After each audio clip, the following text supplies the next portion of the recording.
विद्यार्थी मित्रांनो, आज आपण मराठी व्याकरणातील वाक्य व वाक्यांचे प्रकार हा भाग अभ्यासणार आहोत.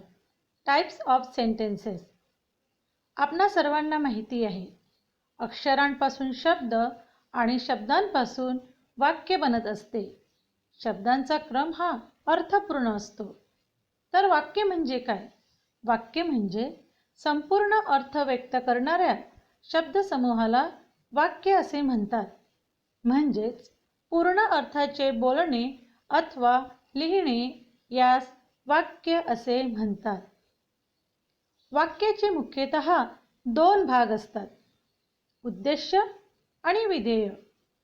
उद्देश्य म्हणजे ज्याच्याविषयी सांगायचे आहे ते, आणि विधेय म्हणजे जे सांगायचे आहे ते.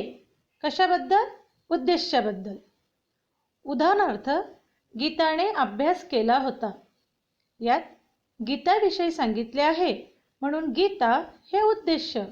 तर तिने काय केले होते? तिने अभ्यास केला होता म्हणून अभ्यास केला होता हे विधेय. यावरून साधारणतः वाक्याचे मुख्य 4 प्रकार पडतात. कुठलीही भाषा म्हटल्यानंतर आपण बोलतो, लिहितो, आपले मत व्यक्त करीत असतो, म्हणजेच आपले विचार मांडतो.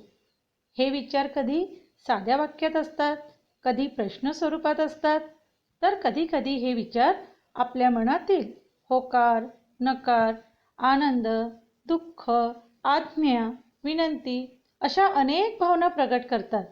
यावरून वाक्याचे मुख्य 4 प्रकार पडतात. वाक्याचे प्रकार याप्रमाणे. पहिला प्रकार आहे विधानार्थी वाक्य, असर्टिव्ह सेंटेन्स. दुसरा प्रकार प्रश्नार्थी वाक्य, इंट्रोगेटिव्ह सेंटेन्स. तिसरा प्रकार उद्गारार्थी वाक्य, एक्सक्लामेटरी सेंटेन्स. आणि वाक्याचा चौथा प्रकार आहे आज्ञार्थी वाक्य, इम्पेरेटिव्ह सेंटेन्स. या 4ही प्रकाराबद्दल विद्यार्थी मित्रांनो आपण पुढल्या भागात सविस्तर अभ्यासणार आहोत.